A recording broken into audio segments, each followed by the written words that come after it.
Baik, bismillahirrahmanirrahim. Assalamualaikum warahmatullahi wabarakatuh.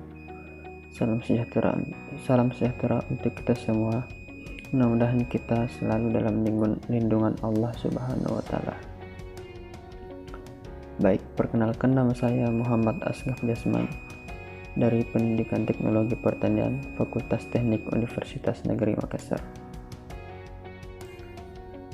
Langsung saja.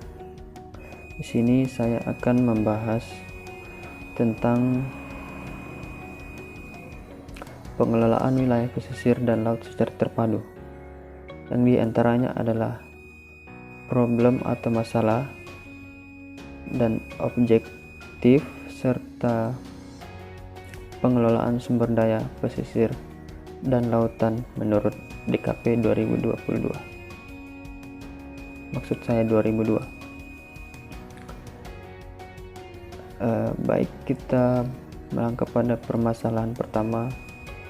Dapat dilihat pada gambar 1 tentang problem tree atau masalah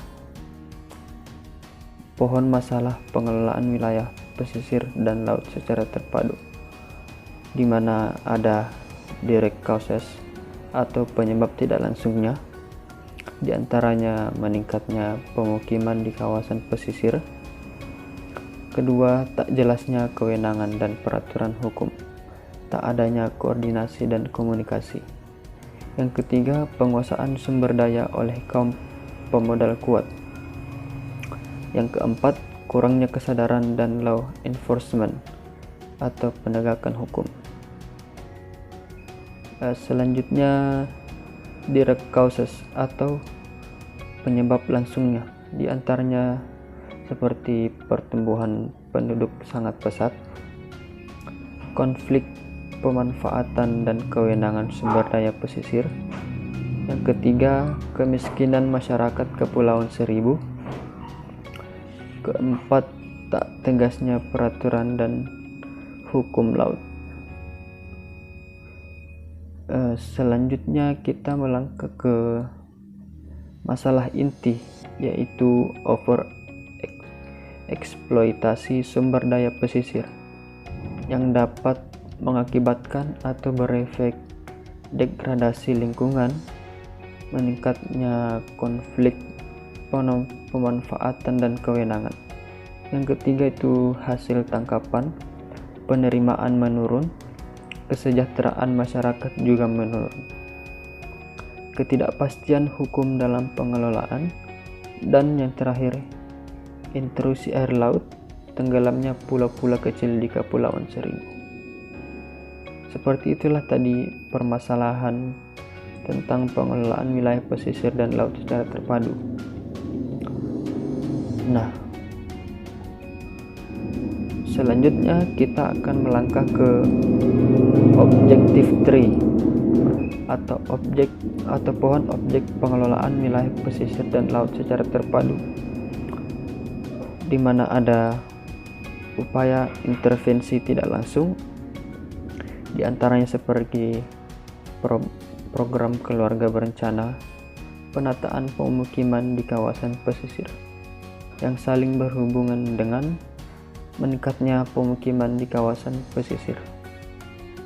Kedua, menetapkan kewenangan dan peraturan hukum yang jelas dan perlu koordinasi dan komunikasi antar stakeholders. Yang ketiga, pengaturan resource property right dan menghargai kearifan lokal. Dan yang keempat itu penyadaran masyarakat dan law enforcement atau penegakan hukum. Yang kedua, upaya intervensi langsung, di antaranya seperti membatasi populasi warga yang menghuni pulau-pulau tertentu yang dapat untuk mencegah pertumbuhan penduduk yang sangat pesat. Penetapan pemanfaatan sumber daya pesisir, adanya perencanaan pengelolaan yang matang. Yang ketiga, mempertegas aturan tentang kepemilikan sumber daya. Dan keempat, tentang upaya intervensi langsung, yaitu kesadaran masyarakat memelihara lingkungan dan sumber daya meningkat. Goal atau objektif atau yang biasa disebut dengan tujuan. Tujuannya yaitu sumber daya pesisir dan lautan lestari. Di antara itu ada tujuan intinya, yaitu degradasi lingkungan dapat dicegah, variasi strain ikan beragam, hasil tangkapan stabil dan kesejahteraan masyarakat terjamin, serta kepastian hukum dalam pengelolaannya. Itulah objektif 3 atau pohon objek pengelolaan wilayah pesisir dan laut secara terpadu.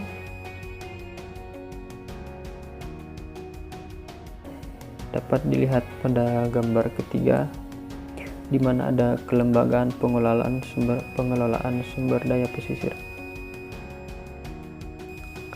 Secara skematik, aspek pengelolaan sumber daya pesisir dan lautan dapat disederhanakan seperti pada gambar yang tertera.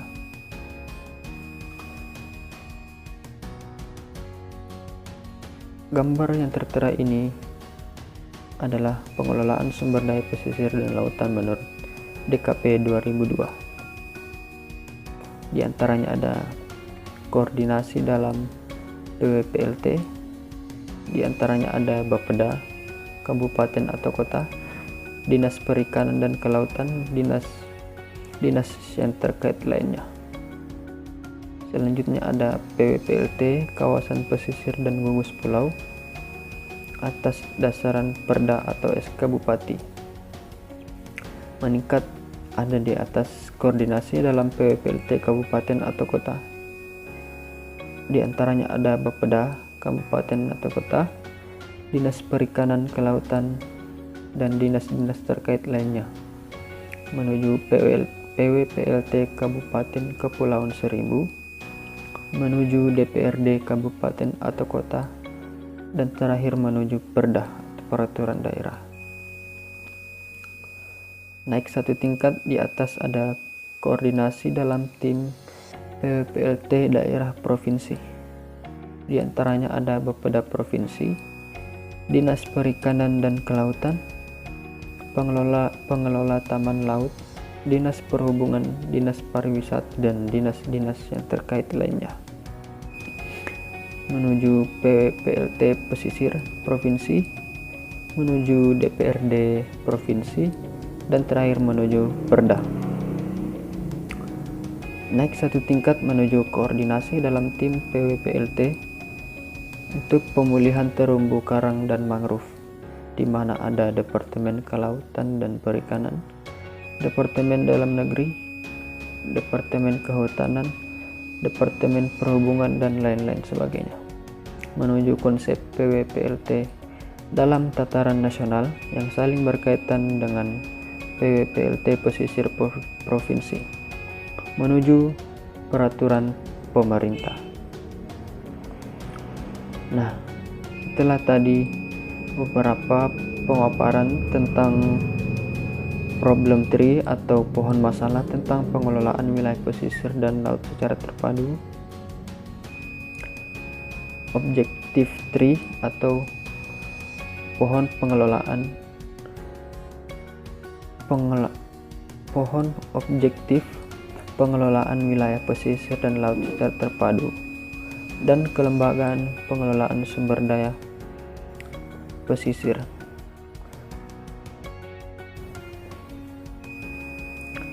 Itulah tadi pemaparan dari saya. Sekian dan terima kasih, mudah-mudahan ada manfaatnya bagi kita semua. Jika ada salah kata mohon dimaafkan. Sekian dan terima kasih. Assalamualaikum warahmatullahi wabarakatuh.